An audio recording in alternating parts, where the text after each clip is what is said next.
salaamaaleykum téléspectateur u Sen TV ak ñiy seetaan ci internet bi ci seen chaîne Clair Vision YouTube seen serviteur Clédor moo dellu siwaat pour àggali ak yéen waxtaan bi ñu amoon ci zircon bi fas yéene leen toujours di leen ci indal ay leeral yu gën a xóot donc ñu bëri ñu ngi laaj lu tax du ñu continuer zircon bi ba mu jeex parce que les jeudis dañuy def ci or bi les mardis ñu def ci zircon bi noonu lañ leen ko prévoir donc tous les mardis mën ngeen ñu seen ci zircon bi ba ñu pare ci après ñu dugg ci yeneen minerais incha allah. waaw Clédor ñu ngi woon ci zircon bi daanaka li ñu ci def bëri na ñu nekkoon ci état ressource bi ak réserve bu toll ci 800 millions de tonnes. Sénégal ndax mi ngi profité wu ci avantage boobu nga xam ne am na ko ci zircon bi. waaw ndax Sénégal mu ngi profité wu ci avantage bi nañu taxaw tuuti d'abord ci réserve bu 800 millions de tonnes parce que il fallait préciser que 800 millions de tonnes yooyu dafa concerner gisement wu Diogo bi kese mais boo xoolee sur l'étendue du permis qui s'étend sur 100 kilomètres de long et 4 kilomètres de large réserve yi fa nekk c'est estimé à 3 milliards 200 millions de tonnes de minerais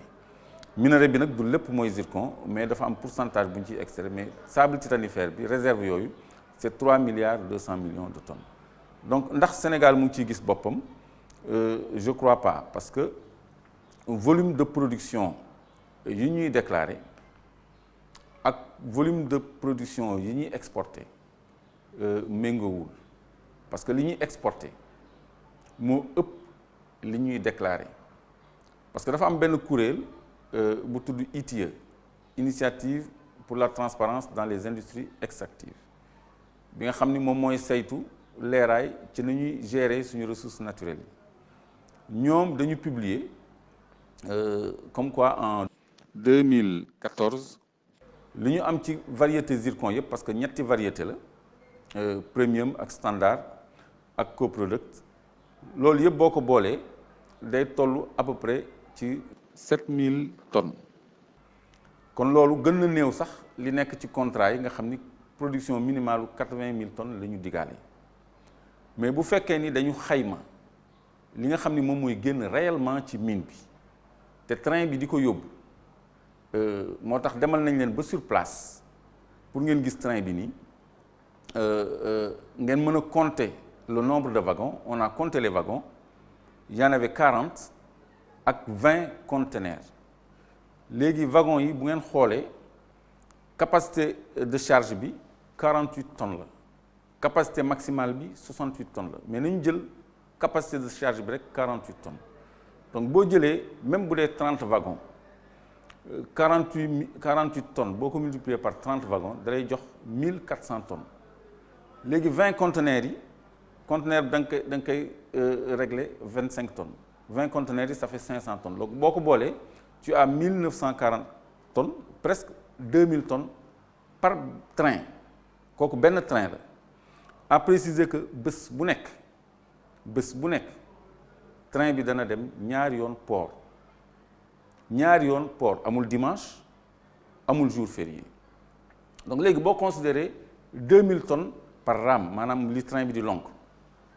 multiplié par 2 muy 4000 tonnes ci benn bés loolu 100 jours yu nekk 400 000 tonnes la te li ITIE génnee ci publication boo boolee li ñuy produire ci zircon ak ci ilménite mooy titane ak ci rutile ak ci leucocène maanaam xeetu minerais yi génn ci gisement Diogo bi yépp li ITIE publié ci tableau bi ñu leen di won nii boo ko totalisé daf lay jox 82 000 tonnes environ mu des li des ci année bi donc ci année bi même boo leen mayee 65 jours yi pour que le calcul soit simple boo évaluer ci 300 jours de production yaa ngi tombé ci 1 200 000 tonnes de minerais kon loolu lañ leen indil tey moo tax ñu dem ba sur le terrain ngeen mën a compter le nombre de wagons gis liy génn ak le nombre de conteneurs yi ñu ci ajouté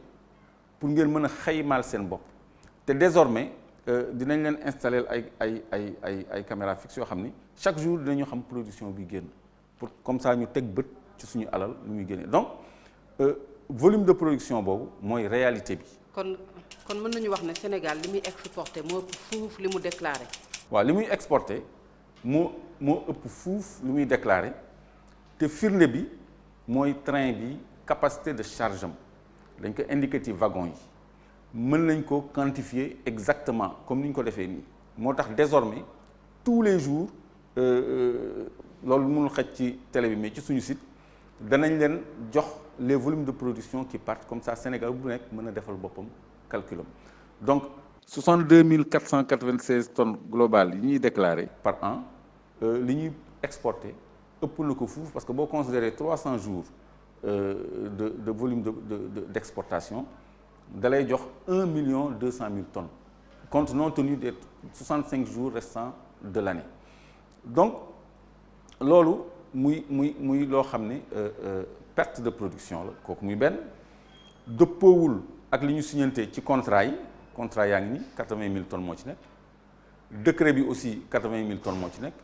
mais ñoom li ñuy produire au total ça fait 7 300 tonnes ci zircon bi kese waxuma ilménite bi 600 000 tonnes la mais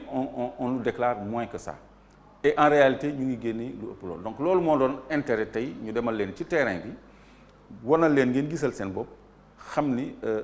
zircon bi vraiment Sénégal gisu ci boppam parce que secteur minier en général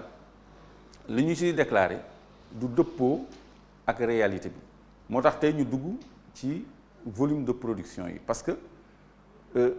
ci année 2016 li ñu am yépp ci suñu secteur minier ñu ngi ko xayma ci 300 et quelques milliards de francs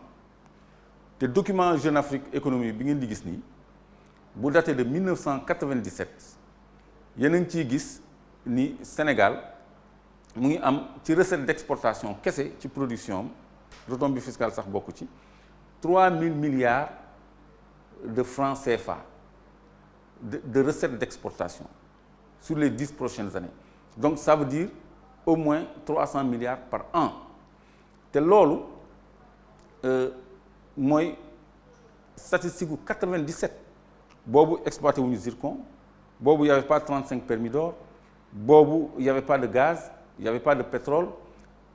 ñaari unité de phosphate moo amoon léegi y en a plus de 6 te ñu ngi continuer di délivrer ay kii benn cimenterie moo amoon y en a 3 donc recettes minières yi tey la waroon na multiplier au moins par 5